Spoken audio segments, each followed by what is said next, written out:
People around the world are celebrating International Women's Day, but today is about more than honoring the women in our lives. It's a day to demand change over things like pay equality, reproductive rights, education, and justice.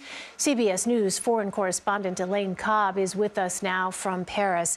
So, Elaine, there are some big things happening for women's rights. Let's start in France, where the government inscribed the guaranteed right to abortion in its constitution today.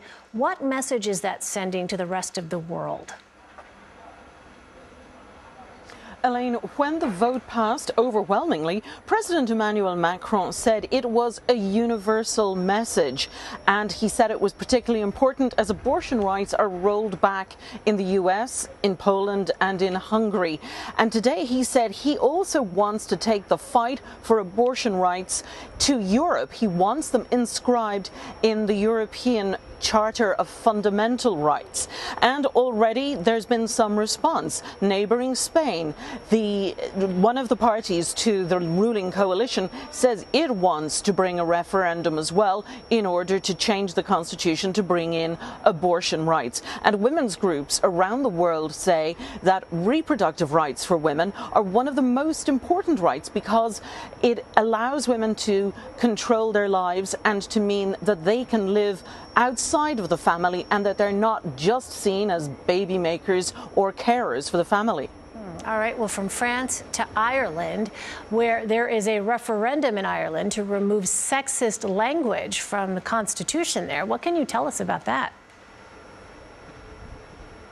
Well, as it stands, the Constitution in Ireland recognises the role of woman in the home, and it says that no woman should be obliged out of economic necessity to work outside the home. But people feel that that's just a bit sexist, a bit limiting, and so the government has suggested that that phrase be replaced with notions of carers within the family group.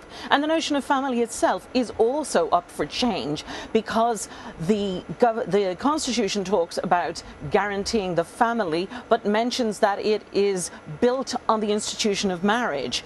And again, Irish society has moved on since the Constitution was written, and so the changes would mean that the notion of family is wider and not just pinned on marriage. Well, more broadly, Elaine, what does the future hold for International Women's Day, and why are some experts saying now is more important than ever to commemorate it?